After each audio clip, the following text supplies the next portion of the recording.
सन्मान्य कुमार जाधव, कशाला गेल्यानंतर फटाके वाजवा रे काय, मोहनजी पोटे, सन्मान्य दीपकजी गायकवाड, हे पाणी टाका रे त्याच्यावर.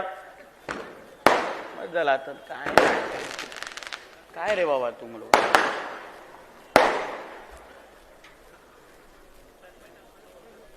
नेरळच्या या हिंदू संमेलनाच्या निमित्ताने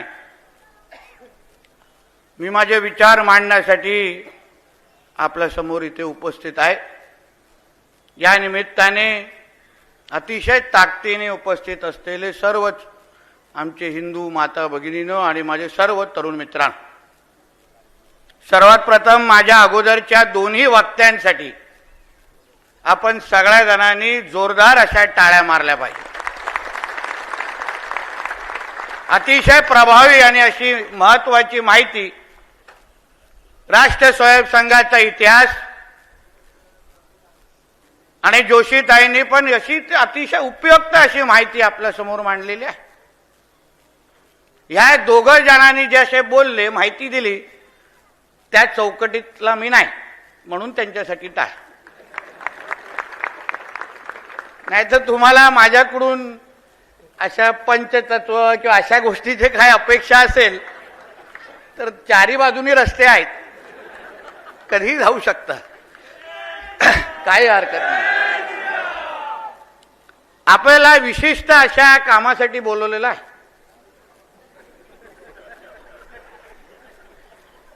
आणि आज उपस्थित असलेला हिंदू समाज, मला खरंच नेरळच्या असलेल्या सर्व हिंदू माता भगिनींचं मनापासून अभिनंदन करायचं आहे की समाज जागृत होणं काय याला कशाला म्हणतात ह्याचं उत्तम उदाहरण बघायचं असेल तर ह्या सभेच्या इथे पाहिलं पाहिजे. एवढी हिंदूंची ताकद असताना, एवढे हिंदू एकजूट होऊ शकतात असताना मग आपल्याला नितेश राणे का लागतो? समाज जागृत करणं, समाजाला स्वतःच्या पायावर उभं करणं, समाजाला अन्यायाच्या विरुद्ध उभं करणं, हाच तर 100 वर्ष राष्ट्र स्वयंसंघाचा प्रवास आहे. हीच तर माहिती माझ्या तरुण मित्रांनी इथे अतिशय प्रभावी पद्धतीने दिली. 100 वर्ष अगोदर डॉक्टर साहेबांनी सुरू केलेला हा प्रवास, हिंदू समाज हा संघटित होऊन जागृत झाला पाहिजे,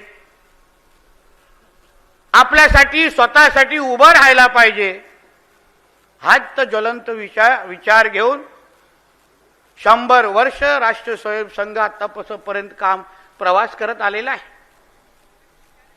त्याबद्दल आपल्या हिंदू समाजाला माहिती देणं, जागृत करणं, यासाठी देशाच्या कानोकोपऱ्यात, महाराष्ट्राच्या कानोकोपऱ्यात अशा पद्धतीचे हिंदू संमेलन आयोजित केलेले आहे. पण आज नेरळला हे हिंदू संमेलन घेणं याचं वेगळं महत्व आहे. मी आयोजकांचे, त्यांनी माझे आभार मानण्यापेक्षा मी त्यांचे आभार मानणार. आपल्याला अशा पद्धतीच्या हिंदू संमेलनाला जायला आवडतं, जिथे चारी बाजूने आता सैनिक बिळात बसलेले सगळे हिरवे साप माझं भाषण ऐकत असतील. सगळ्या मस्जिदींचे बोंगे बंद करून मोबाईल ऑन ठेवले असतील. ये क्या बोल रहा है, हमारे नौमानी का कितना कपड़ा उतार रहा है, ऐकत असतील. शेवटी हे हिंदू राष्ट्र आहे, हिंदू राष्ट्र. काही पत्रकार मित्र मला विचारतात, नितेशजी हिंदू राष्ट्र कधी बनणार? मला कधी बनणार? ज्या देशामध्ये, ज्या राष्ट्रामध्ये 90% हिंदू राहत असतील तर तो हिंदू राष्ट्रच आहे हे पहिलं सर्व स्वीकारलं पाहिजे. हिंदूच राष्ट्र आहे, पहिलं हे स्वीकारायला शिका. आपल्या देशामध्ये सर्व धर्म समभाव नाहीत, भाईचाऱ्याचे टेप रेकॉर्डर लावायचे नाहीत, गंगा जमुना तहजीब वाजवायचे ते जाऊन पाकिस्तानमध्ये वाजवा, आमच्या हिंदू राष्ट्रामध्ये वाजवायचे नाही. आमच्या या हिंदू राष्ट्रामध्ये पहिलं हिंदूंचं हित बघितलं जाणार, मगच बाकी सगळ्यांना मोजलं जाणार. आपली सरळ स्पष्ट भूमिका आहे. त्याच्यामध्ये इकडे तिकडे काहीच विचार करण्याची गरज नाही. का हिंदू संमेलन घेण्याच्या वेळी आमच्या पोलीस डिपार्टमेंटला चिंता वाटते? ते 2.5 लाख 3 लाख सगळे गोल टोपी दाढीवाले जमतात तेव्हा भीती नाही वाटत, चिंता नाही वाटत? आम्ही शेवटी हिंदू संमेलन काय घेतोय? राष्ट्र स्वयंसंघ, राष्ट्र निर्माण ते व्यक्ती निर्माणचा प्रवास हा प्रत्येक व्यक्तीकडे गेला पाहिजे, समजला पाहिजे. हा राष्ट्र आमच्यासाठी प्रथम आहे आणि ह्या राष्ट्राच्या पेक्षा आमच्यासाठी कोणीही मोठं नाही, ही भूमिका आपल्या सगळ्या जणांची असली पाहिजे. आणि जे जे या राष्ट्राच्या विरोधात येतील, जे जे आमच्या भगवाच्या विरोधात येतील, जे जे आमच्या तिरंग्याच्या विरोधात येतील, जे जे आमच्या बरोबर वंदे मातरम आणि जय भारत माता की जय म्हणणार नाहीत, त्यांना काय आम्ही ह्या राष्ट्रामध्ये ठेवणार नाही, एवढी आमची स्पष्ट भूमिका आहे. त्यांना आमच्या राष्ट्रामध्ये राहण्याचे काहीच अधिकार नाही. हा शेवटी आमच्या राष्ट्रामध्ये आम्ही हिंदूंचं हित बघणार नाही, हिंदूंना सुरक्षित ठेवणार नाही. का मग यांच्या पाकिस्तान मधल्या अब्बार ते इकडे ठेवणार का? हे काय पाकिस्तान आणि इस्लामाबाद नाहीये? पाहिजे ती मस्ती करत बसायची इथे आणि आम्ही गप्प बसायचं? नेरळला ज्या काही गोष्टी माझा आमच्या विश्व हिंदू परिषदचे अविनाश मोरे बोलत होते, पहिलं ना तुम्ही मला हे मंत्री मंत्री करू नका, हे सगळं टेम्पररी आहे, आपण परमनंट हिंदू आहे, एक लक्षात घ्या. मी काय कुठला मंत्री आणि आमदार म्हणून आलेलो नाही तुमच्याकडे, एक हिंदू म्हणून तुमच्याशी बोलायला आणि ताकद देण्यासाठी इथे आलो, एक लक्षात घ्या. हे मंत्रीपद काय आहेत तेवढे दिवस, पण माझ्या जन्म आणि मृत्यू पत्रिकेवर नितेश राणे हा एक हिंदू होता, ही माझी खरी ओळख असणार, एक लक्षात घ्या. आणि तीच माझ्यासाठी महत्वाची. आणि त्या हिंदू ज्या ओळख ही जोपासणं, मजबूत करणं, हेच तर माझ्यासारख्या हिंदूचं काम आहे. काय गरज आहे ते घाबरून राहण्याची? काय करणार हे नेमकं हिरवे साहेब? कुठल्या वेळेतून निघणार? शेवटी हिंदू समाज, हिंदू सनातन हिंदू धर्म, आपला इतिहास समजून घ्या. वर्षानुवर्ष पिढ्यानपिढी चालू असलेला हिंदू समाज धर्माचा प्रवास, यांचे बाकीचे धर्म तर नंतर आले हो. आमच्याकडून टप्प्याटप्प्याने नंतर हे लोकांना धर्मांतरणी करायला लागले. सर्वात पहिलं सनातन हिंदू धर्म हाच तो प्रवास सुरू होता. मुळात कोणीही जे आज या भूमीमध्ये आहे तो सर्वात पहिलं हिंदू होता, ही मूळ विषय तुम्ही लोकांनी समजला पाहिजे. आणि मग हे लोक टप्प्याटप्प्याने आपण प्रवास करत गेलो. छत्रपती शिवाजी महाराज, छत्रपती संभाजी महाराज यांनी हिंदवी स्वराज्याची स्थापना केली. हिंदवी स्वराज, हिंदवी स्वराज म्हणजे काय? हिंदूंचं स्वराज. हिंदू समाज त्या मुघलांच्या आक्रमणाच्या विरोधात, इस्लामिक आक्रमणाच्या विरोधात आमच्या छत्रपती शिवाजी महाराजांनी, ज्या मुघलांनी, ज्या इस्लामिक राज्यकर्त्यांनी आमची मंदिरं तोडली, आमचा धर्म नष्ट करण्यासाठी प्रयत्न केला, आमच्या माता भगिनींची आबरू लुटली, त्या विरुद्ध आमचे छत्रपती शिवाजी महाराज उठले आणि त्यांनी हिंदवी स्वराज्याची स्थापना केली. आणि म्हणूनच असंख्य वेळी मला जेव्हा विचारलं जातं, मी ठणकावून सांगतो, स्वराज्याची लढाई ही हिंदू विरुद्ध मुसलमानच होती, हे ठणकावून मी त्यांच्या डोक्यावर सांगतो. तोडत होते आपली मंदिरं, धर्म नष्ट करायला प्रयत्न करत होते. ते औरंग्या काय, ते टिप्या काय, हे नालायक कशाला, हे काय काय करत होते, तुम्ही इतिहास वाचला असेल. त्यांना धर्म मिटवायचा होता. आणि त्या विरुद्ध आमच्या छत्रपती शिवाजी महाराज उठले, उभे राहिले आणि हिंदवी स्वराज्याची स्थापना केली. छत्रपती संभाजी महाराजांचा पण तोच इतिहास. त्या औरंग्याने जेव्हा त्याला 40 दिवस त्यांची हाल अपेक्षा केली, अहो आज आपल्याला थोडं खर्चटलं, थोडं काहीतरी आमिष दाखवलं तरी आपण लगेच धर्मांतर करायला पळतोय, लगेच आपण आपला धर्म तोडून टाकतो. पण संभाजी राजांनी 40 दिवस जे जे काय हाल अंगावर घेतले, त्यांची जीभ पासून डोळे पासून सगळं काय त्या लोकांनी नखापासून त्यांनी काढलं. तरी संभाजी राजेंना जेव्हा त्या औरंग्याने विचारलं की राजे तुम्ही तुमचा फक्त धर्म बदला, बघा मी सगळ्याच्या सगळं तुमच्या पायावर आणून ठेवतो, आमच्या संभाजी राजेंनी त्यांची सगळं ठुकारलं आणि तरीही आपला धर्म बदलला नाही. त्या संभाजी राजेंचे मावळे म्हणून आज आपण जगलं पाहिजे, त्या संभाजी महाराजांचे मावळे म्हणून जगलं पाहिजे. अरे ताटात जगलं पाहिजे हो, हिंदू म्हणून ताटात जगलं पाहिजे. आपल्या हिंदू धर्माची काय विशालता आहे तुम्ही विचार करा. आपल्याला कधीच कोणाला दुसऱ्याचा धर्म संपून आपल्याला धर्म वाढवायला लागत नाही. आपल्या भगवद्गीतामध्ये काय लिहिलंय, कधीतरी तुम्ही भगवद्गीता आणि कुराण आजूबाजूला ठेवा. मी तुम्हाला मी वाचताय कुराण स्वतः समोर ठेवा. भगवद्गीतामध्ये कधीच कुठल्या धर्माला कमी करून स्वतःचा धर्म वाढवा असं लिहिलं नाही. जगायचं कसं, आयुष्याचा प्रवास कसा करायचा, त्याबद्दलची शिकवण आमच्या भगवद्गीतामध्ये दिलेली आहे. तशीच शिकवण काय कुराणमध्ये दिली आहे का?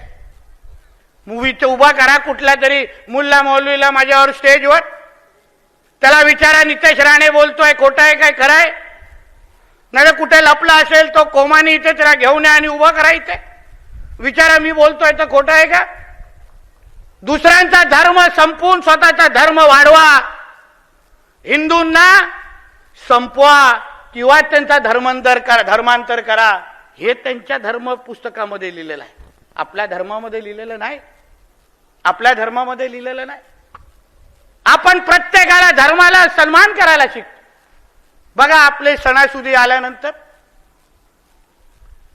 आपले नवरात्रीचे येते, आपले गणेश चतुर्थीच्या मिरवणुका निघतात, बजरंगबलींची जयंतीचे मिरवणुका निघतात. कसं आपण सगळ्या वेळेचे बंधनं पाळतो. 10 वाजता बोलले तर 9:55 ला स्पीकर वन. फार प्रामाणिक लोक ना आपण, फार प्रामाणिक लोक. पण तेच त्यांच्या ईदच्या सणाच्या वेळी बघा, आता बघा 26 तारखेला येते त्यांची बकरी ईद, कशा धिंगाणा घालतात. त्यांच्यासाठी डॉक्टर बाबासाहेब आंबेडकरांचं संविधान त्यांना चालत नाही, अन्य वेळी संविधान घेत नाचणार. आणि धर्माचा विषय आल्यानंतर हमारे कुरान में ऐसा लिखा नहीं, हमारे इस्लाम में ऐसा लिखा नहीं. मग अन्य वेळी तुम्ही डॉक्टर बाबासाहेब आंबेडकरांचं नाव आणि संविधान कसं मानता? तुम्हाला तेव्हा शरिया कानून कसा चालतो, आमचं संविधान का चालत नाही? अहो हेच विषय आपण सगळ्या जणांनी समजलं पाहिजे. आपले होळी आली, आपली दिवाळी आली तर लगेच आपल्यातले काही काटे सल्ले द्यायला पुढे येतात. तसं पण वीर सावरकरांनी सांगितलंय ना, हिंदूंना मुसलमानांची धोका नाही, हिंदूंना हिंदूंचीच धोका आहे. बरोबर आहे ना? आपलेच नालायक असतात, आपलेच नालायक असतात. मोठे आमचे होळी आले, होळीचा सण आला, दिवाळी आलं तर पर्यावरणपूरक होळी मनवा, ड्राय होळी मनवा, फटाके वाजू नका. मग आता जी बकरी ईद येते आहे ना, त्यांना सांगा जरा व्हर्च्युअल बकरी करा, कापू नका बकरी. हा हिंमत तुमच्यामध्ये? कशाला प्राण्यांना त्रास देतात? कापा कम्प्युटरवर अशी चांगली बकरी दाखवा, हम बकरी काट रहे हैं असं दाखवा. ती सल्ले त्यांना काय देत नाहीत? हा हिंमत इकडच्या काही पर्यावरणवाल्यांना त्यांना ते सल्ले देण्याचे? सल्ले देऊन तरी बघा, वस्त्रे बघा कुठे कुठे फिरतात. हा धाक आणि हा दरारा हिंदू समाजाचा असला पाहिजे, ही भूमिका आपली असली पाहिजे. त्या लोकांकडे वाकड्या नजरेची बघण्याची हिंमत हिंदू राष्ट्रामध्ये कोणाची होत नाही. जरा बघा आपल्या पाकिस्तान बांगलादेशमध्ये आपल्या हिंदूंबरोबर काय अवस्था करतात. हिंदू बघितला तर जाळलं जातं, हिंदू बघितला तर मारलं जातं. कुठल्या हिंदूला पाकिस्तान किंवा कुठल्या इस्लामिक राष्ट्रामध्ये हिंमत आहे जय श्रीराम म्हणण्याचं, भगवा झेंडा लढवण्याचं हिंमत आहे? इथे हे लोक मोठे मोठे कार्यक्रम घेतात, त्यांचे हिरवे झेंडे फडकवतात. अल्लाह अकबर, सर तन से जुदा. तुझ्या बापाचा पाकिस्तान आहे काय रे या? तुझा बापाचा पाकिस्तान आहे काय? सर तन से जुदा. मग तुला ठेवणार? तुला शुक्रवारी तुझा सिलेंडर वरती येणार नाही अशा जागी वस्त्र फिरू मग? हे हिंदू राष्ट्र आहे, ही हिंमत तुमच्यामध्ये असली पाहिजे. जे आमच्या तरुण मित्रांनी काय सांगितलं, अहो देशात आणि राज्यात आज एक हिंदुत्वादी विचाराचे मुख्यमंत्री आणि प्रधानमंत्री आहेत. कुठल्याही हिंदूंकडे कोणी वाकड्या नजरेने बघितलं ते हिरवे साप परत बिळात जाणार नाही. एवढी ताकद तुमच्या सगळ्यांमध्ये, एक लक्षात घ्या, एवढी ताकद तुमच्या सगळ्यांमध्ये आहे. का घाबरायला पाहिजे? पोलीस डिपार्टमेंटचे आहेत, आहे माझं लक्ष तुमच्या सगळ्यांवर. उगाच आलेलो नाही, ते नावं घेऊन जातोय. आता एवढी यांनी सांगून टाकलं, आमचा माझा राम मंत्रालयामध्ये बसला आणि मी त्याचा हनुमान आहे, समजून घ्या. कोणीही इकडे मी गेल्यानंतर माझ्या कुठल्याही हिंदुत्वादी कार्यकर्त्याकडे वाकड्या नजरेने कोणीही डिपार्टमेंटमध्ये बघितलं बिर्याणी खाण्याच्या नावाने, तर गाठ नितेश राणेचे एक लक्षात ठेवा. गाठ नितेश राणेचे. आम्ही जे आज जे मंत्रालयामध्ये बसलोय ना, मंत्री म्हणून जे बसलोय, ते अशा सारख्या हिंदुत्वादी कार्यकर्त्यांमध्ये मुळे बसतोय, एक लक्षात ठेवा. ह्यांनी दिवस रात्र एक केली, ह्यांनी जीवाची पर्वा केली नाही. ह्यांनी प्रत्येक हिंदू समाजाच्या व्यक्तीकडे जाऊन, आमची मातृशक्ती असेल, आमचे हिंदुत्वादी कार्यकर्ते असतील, त्या प्रत्येकाने आपली जीवाची पर्वा न करता ह्या राज्यामध्ये एक हिंदुत्वादी विचाराचं सरकार निवडून आणलं आणि आम्हाला हिंदुत्वादी विचाराचा मुख्यमंत्री म्हणून आदरणीय देवेंद्र फडणवीस साहेबांना तिथे बसवलं. मग कसाही वाकड्या नजरेने बघायला देणार हिंदूंकडे? हो, कशा वाकड्या नजरेने बघायला? पोलीस खात्यातल्या काही अधिकाऱ्यांनी, सगळे नाही वाईट हो, एक दोन असतात बिर्याणी आवडणारे. त्यांना वाटतं की कोण मदतीला येणार नंतर, हा खोमानी विमानी येणार. नोमानी, खोमानी पण नाही, जे नोमानी नावामध्ये नो आहे. सज्जाद नोमानी नाव घेणं तो पुरं, मला काय हरकत नाही. कुठे भेटत असेल तर विचारा चहासाठी. काय मस्ती हो? बघा हिंदू समाजाची विशालता. आमच्या समाजामध्ये त्या खरात सारखं प्रकरण घडलं. त्यांनी हिंदू समाजाच्या माता भगिनींचं आयुष्य खराब केलं. एकही हिंदू आला नाही त्याच्या बाजूने बोलण्यासाठी, कोणी त्याचं समर्थन केलं नाही. पण हिंदू समाज म्हणून आपण सगळ्या जणांनी भूमिका घेतली की अगर हिंदू माता भगिनीचं कोण आयुष्य खराब करत असेल आणि तो हिंदू पण असेल तर त्याला फाशीवर लटकवा. ही भूमिका हिंदू समाजाने खरातच्या प्रकरणात घेतली. खरातच्या प्रकरणात घेईल का ह्या नोमानी ह्या निमित्ताने असे विषय? तो काय वेगळा करतोय? खरात आणि नोमानीमध्ये काय फरक तुम्ही सांगा मला? आपल्यातला नालायक खरात, त्यांच्यातला नालायक नोमानी सेम आहे, साम्य आहे, काही फरक नाही. त्याची जी मदरसा जे इथे अनधिकृत उभी आहे, माझ्या रेडारवर आली आहे ती. आता बघू किती दिवस राहते, बघू. मी पण बघतो. मी पहिल्या दिवसापासून बोलतोय, हे जे मदरसा आहेत ना, हे आतंकवादीचे अड्डे आहेत. हे काही शिक्षण देत नाहीत त्यांना, तिथे काय शिक्षण देत नाही. जरा धाड मारली कधी आमच्या पोलिसांना पण सांगतो, करा जोरदार काम. हिंदुत्वादी विचाराच्या सरकार असताना करा, धाड मारा अशा मदरसांमध्ये. नाही तुम्हाला मेडल मिळवलं ना तर नावाचं नितेश राणे ना, एक लक्षात घ्या. नावाचं नितेश राणे नाही. धाडस दाखवा हो, धाडस दाखवा. पोलीस खातं काय करू शकतं हे आम्ही 93च्या दंगलीनंतर बघितलेल्यापैकी एक कार्यकर्ता आहे. मी कार्यकर्ता आहे. हे सगळे मदरसे त्याच्यामध्ये आतंकवादी घडवले जातात. किती उदाहरणं तुम्हाला आमचे पत्रकार मित्र बघा लाईनीत बसलेले आज लेवलवर आणलंय त्यांना. तर बिचारांना नेहमी खालती बसवतात. विचारा त्यांना किती असे केसेस घडले आहेत जिथे मदरसामध्ये आतंकवादी सापडले आहेत, हत्यार सापडले आहेत. एक तरी मदरसामध्ये चुकून कुठला तरी डॉक्टर इंजिनियर बनलेला दाखवा आणि चुकून बनला तो डायरेक्ट आतंकवादीच बनतो. तो म्हणजे आयला ती डिग्री पण काय चाटायला घेतात तेही कळत नाही. बघा कुठलाही आतंकवादी येतो, डॉक्टर था, इंजिनियर था. अरे काय केलं पड रहा था भाई, बॉम्ब फोड़ने के लिए. त्याच्या मदरसामध्ये कसं चर्चा होतो, ऐसा बेटा थोड़ा इस बार बड़ा वाला बॉम्ब बनाना, पिछले बैच ने ना छोटा वाला बनाया था. हे ऐसे यांची शिक्षण. येताना आमचा मोरे दाखवत होता एक एक शिक्षण संस्था. बरं झालं म्हणून बोलवतो. धन्य तुमचे आभार मला इथे नेरळला बोलव. आता बघा गेल्यानंतर कसे फटाके लावतो इथे फटाके. अहो आम्हाला हिंदुत्वादी विचाराचं सरकार का हवं होतं राज्यात. ह्याला प्रत्येक जागी डेमोग्राफी बदलायची होती, हिंदूंची जनसंख्या कमी करायची होती. जिहाद म्हणजे काय जरा वाचा त्यांच्या कुराणमध्ये. जिहादाचा काय अर्थ आहे. जिहाद म्हणजे स्वतःचा धर्म वाढवण्यासाठी काही करा, त्याला जिहाद म्हणतात. लव जिहाद, लँड जिहाद, थूक जिहाद, जे काही जिहाद तुम्ही ते करत असतील ते फक्त हिंदूंची जनसंख्याच कमी करण्यासाठी करतात हे लक्षात घ्या. दुसरं त्यांचं काहीच उद्दिष्ट नाही. आज जे काही नेरळमध्ये प्रकार सुरू आहेत, काही वर्षा अगोदर भिवंडीच्या इथे पडगा नावाचं गाव होतं. पडगा आणि गोरेगाव नावाचं ऐकलं असेल काही लोकांनी. अशाच हिंदूंची जनसंख्या तिथे होती.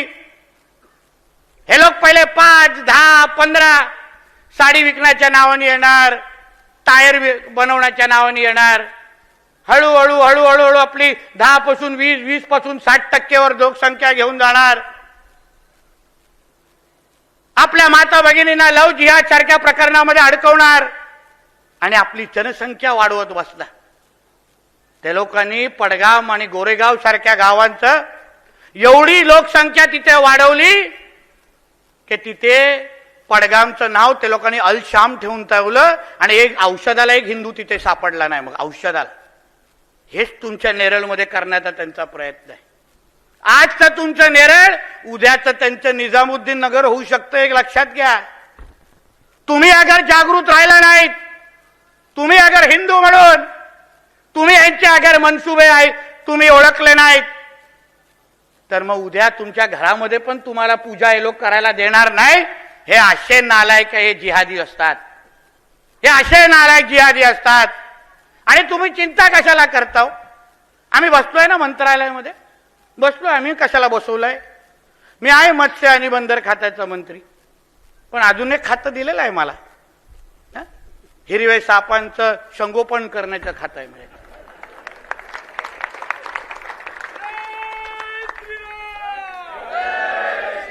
त्यांच्यासाठी कसं आहे, माझ्याकडे वेगळं दूध आहे सापासाठी. एकदा पाजल्यानंतर साप येतच नाही बाहेर परत, डायरेक्ट बिळात आहे. म्हणून हा विषय तुम्ही लोकांसाठी आहे. हा विषय समजून घ्या. यांचे काय मनसुबे आहेत तुम्ही समजून घेतलं पाहिजे. 2047 पर्यंत ह्यांना गजवाय हिंदच्या अंतर्गत, गजवाय हिंद हा शब्द लक्षात ठेवा, लिहून ठेवा कुठेतरी. गजवाय हिंदच्या अंतर्गत ह्यांना या हिंदू राष्ट्राला इस्लाम राष्ट्र बनवायचं आहे. जेव्हा PFI आणि सिमीचे काही कार्यकर्ते काही वर्ष अगोदर आमच्या NIA अटक केले तेव्हा त्यांनीच अधिकृत पद्धतीने पोलिसांना सांगितलं कि हमको तो 2047 तक हमको इसको इस्लाम राष्ट्र बनाना है, इसलिए हमको गजवा हिंद करना है. आणि म्हणून प्रत्येक गोष्टीवर हे लोक जिहाद करतात. प्रत्येक गोष्टीवर हिंदूंची जनसंख्या कमी कशी करायची ह्याचा एक कलमी कार्यक्रम यांचा असतो. आणि म्हणून तुम्हाला एक सांगतो हिंदू म्हणून, तुम्ही आजच्या सरकार बघा, तुमच्या आज बघा, काही दिवसा अगोदर आपल्या सरकारने धर्म स्वतंत्र कायदा काढला की नाही? लव जिहादच्या साठी तो कायदा आहे. आता या कुठल्याही हिरव्या सापाने, कुठल्याही या लव जिहादच्या नावाने माझ्या कुठल्याही हिंदू माता भगिनींकडे अगर वाकड्या नजरेने बघितलं तर 7 वर्ष पाकिस्तानमध्ये बसलेला अब्बाला तो बघू पण शकणार नाही. एवढं कडक कायदा त्याच्यामध्ये, एवढा कडक कायदा आमच्या देवाभाऊच्या सरकारने बनवलाय. प्रत्येक पोलीस स्टेशनला जबाबदारी दिली आहे तो कायदा अंमलबजावणी करायची. 2 दिवसा अगोदर गौवंश हत्या संदर्भात अजून कडक आम्ही लोकांनी परिपत्रक काढलेलं आहे. प्रत्येक पोलीस स्टेशनकडे आलं. पोलिसांनी थोडा आमच्या भगवादारांकडे लक्ष दिल्यापेक्षा थोडा GR वाचा, GRची अंमलबजावणीवर लक्ष द्या. आपल्यासाठी चांगलं आहे, चांगल्या जागी पोस्टिंग मिळेल, आहे की नाही? त्याच्यावर लक्ष द्यायचं. 2-3 त्यांचे कार्यक्रम करायचे. मग आमचे अभिनंदनाचे फोन येणार, चांगले येणार की बाबा चांगलं काम केलं.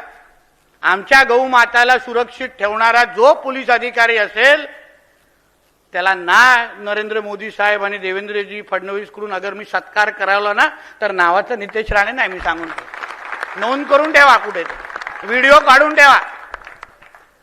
सांगतो तुम्हाला, हिम्मत दाखवा थोडी.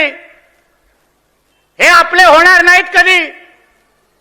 आता बघा त्या गरीब नगरमध्ये अनधिकृत त्या जमिनीवर रेल्वेची, आमची जमीन होती रेल्वेची, वर्षानुवर्ष 1 के ऊपर 2, 2 के ऊपर 3, म्हणजे सगळे चढवतच चाललेले एक दुसरं.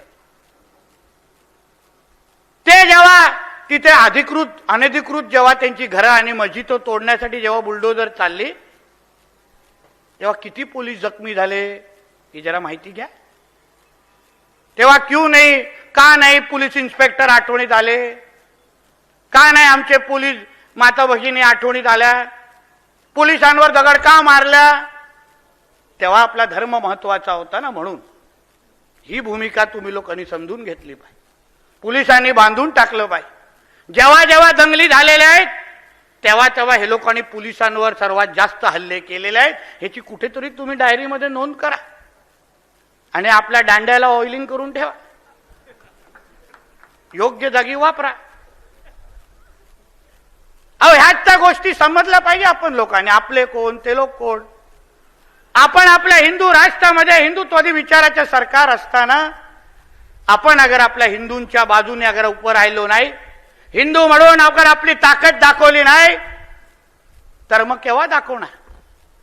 कत्तलखाने सुरू आहेत, गौहत्या होतात, इथे काही हिंदूंना घरं विकण्यामध्ये प्रवृत्त केलं जातं. एवढी हिंमत? आमच्या मोरेला, सूर्यवंशीला सांगतो, अरे एकदा कशाला, महिन्यातून एकदा माझा दौरा लावा, बघतो मी पण, बघतो पण. आम्हाला पण बघायचे किसमें कितना है दम. तेरा नोमानी रहता है क्या नितेश राणे रहता है, हमको भी देखने का है, फिर हमको भी देखने. आम्ही कोणाच्या विरुद्ध येत नाही, आम्ही कोणाच्या धर्माच्या आडवं कधीच येत नाही. पण अगर आमच्या आडवं कोण आलं ना, आम्ही त्याला परत घरी जायला देत नाही, हे पण तुम्ही लक्षात ठेवा. परत घरी जायला देत नाही. शेवटी आमच्या अस्मितेचा विषय आहे, आमचा राष्ट्र आहे. आम्ही आमच्या लोकांना संरक्षण देणार नाही तर मग कोणाला देणार? म्हणून तुम्ही हिंदू म्हणून तुम्ही ह्या गोष्टीचं लक्षात ठेवून तुम्ही इथे वावरलं पाहिजे. सरकार म्हणून पूर्ण ताकदीने आम्ही तुमच्या बरोबर उभे आहोत हे सांगण्यासाठी मी आलेलो आहे. कुठलाही अधिकारी, कुठलाही डिपार्टमेंटचा असेल, फक्त मला फोन करा ना तुम्ही, आम्ही आहोत तिथे बसलेलो, आहोत तिथे. मग बघतो आम्ही तिकडे काय होत. अहो राजरोज पद्धतीने तडीपार गोचे गुंड्यांचे अटक होत नाही, वेळेत अटक होत नाही. आमच्या लोकांवर खोट्या केसेस टाकले जातात. या सगळ्या गोष्टीची नोंद घेतली आहे हे सांगून मी इथून जातो, एक लक्षात घ्या.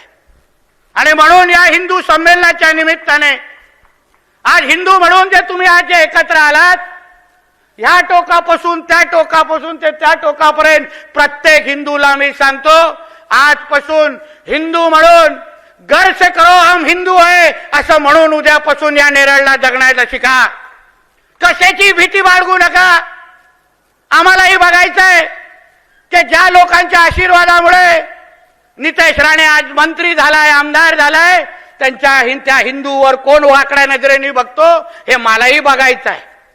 आणि मी छातीठोक पद्धतीने सांगतो, छातीठोक मी आमदार झालोय ना फक्त हिंदूंच्या मतांवर झालोय, फक्त हिंदूंच्या मतांवर.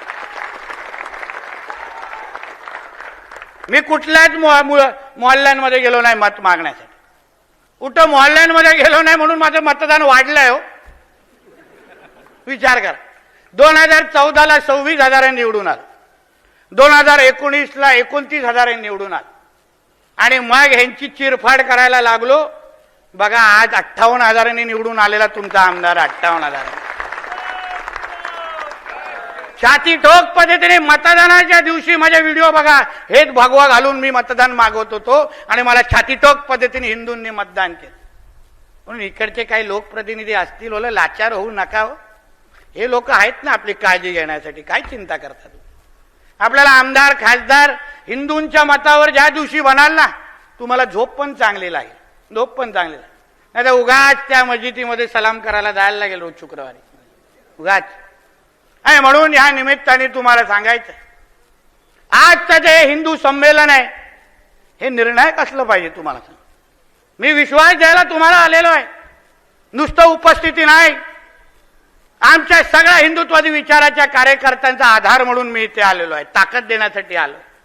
यापुढे कुठलाही हिंदूकडे या हिरव्या सापाने अगर वाकड्या नजरेने बघितलं तर पोलिसांच्या उपस्थितीत सांगतोय परत शुक्रवारी परत जाणार नाहीत. एवढी काळजी नितेश राणे नक्की घेईल एवढं सांगून जातोय. आम्हाला ह्या कायदा आणि सुव्यवस्था इथे राखायची आहे या राज्यामध्ये. कोणालाही कायदा आणि सुव्यवस्था हातात घेण्याची हिंमत असता कामा नाही. आमच्या हिंदूंना इथे सुरक्षितच वाटलं पाहिजे. कोणीही इथे नोमानी फोमानी इथे येऊन अगर दहशत पसरत असेल तर पुढच्या वेळी अवेळी येईन आणि त्याच्या मदरसाच्या समोर तांडव करीन हे सांगून इथे या निमित्ताने जातोय. लक्षात घ्या. इसलिए कोई भी अगर नौमानी के लोग अगर इधर रहेंगे उनके लिए हिंदी में बोल रहा हूं, जाके बोल दो उसको कि ये राज्य में हिंदुत्व विचार की सरकार है. ज्यादा अगर इधर फड़फड़ किया तो पाकिस्तान के अब्बा के पास तेरे को भेज डालेंगे. इतना बोल के जा रहा हूं तुमको, ना बोल के जा रहा. म्हणून एवढी हवा भरल्यानंतर त्याचे फटाके फुटले पाहिजे, आहे की नाही. छाती टोक पद्धतीने फिरावं. आम्ही बसलोय मंत्रालयामध्ये, काय चिंता करू नका, काय चिंता करू. एक दोन आपल्यातले अधिकारी निघतात इकडे तिकडे, पण चांगले पोलीस अधिकारी आहेत. पोलिसांनी पण समजून घ्यावं की शेवटी आपण हिंदू आहोत आणि हिंदू राष्ट्राच्या मध्ये आपण पोलीस आणि लोकांचं सुरक्षित करतोय. तुम्ही जेव्हा प्रामाणिक पद्धतीने, आज मी पण मंत्री आहे, मी पण आमदार आहे, पण जसं अगोदर बोललो हिंदू आहे हे कधी न विसरता मी माझं कर्तव्य पार पाडतोय. आणि म्हणून या निमित्ताने आपल्याला सगळ्या जणांना सांगित, तुम्ही आज जे काय ताकदीने इथे आलेलात, मी तुम्हाला मनापासून मी आभार मानणार. तुम्ही जे काय आज इथे आलात, हिंदूंची ताकद काय असते, हिंदू समाज जागृत करणं हाच तर राष्ट्रसेवक संघाचा विचार, मूळ विचार आहे. नितेश राणे तुम्हाला लागता कामा नये. जेव्हा जेव्हा इथे कोणीही हिंदू अत्याचार करेल तेव्हा तेव्हा ह्याच ताकदीने आपला हिंदू समाज उभा राहायला पाहिजे. हे आव्हान तुम्हाला या निमित्ताने मी करून जाणार आहे. तुम्ही फक्त आपली ताकद दाखवा, हिंदूंची एकजूट दाखवा. तुम्हाला सुरक्षित ठेवणं आमच्या सगळ्यांचं काम असेल, हा विश्वास तुम्हाला मी आजच्या निमित्ताने देणार आहे. इथेच थांबणार आहे. जय हिंद, जय महाराष्ट्र. आणि जरा एकदा जोरात होऊन दे. तर आज रात्री नोमानीला झोप लागता कामा नाही. बोला जोरात, जय श्रीराम. आपल्या सगळ्या जणांना एक विनंती करा, आपला मोबाईल काढा, लाईट ऑन करा आणि त्याच्यानंतर होऊन दे एकदा जोरात. स्वतःच काढा. चारी बाजूने येऊन दे बाबा, शेवटपर्यंत. या बाजूला शेवटपर्यंत. बोला जय श्रीराम. बोला जय जय श्रीराम. भारत माता की, भारत माता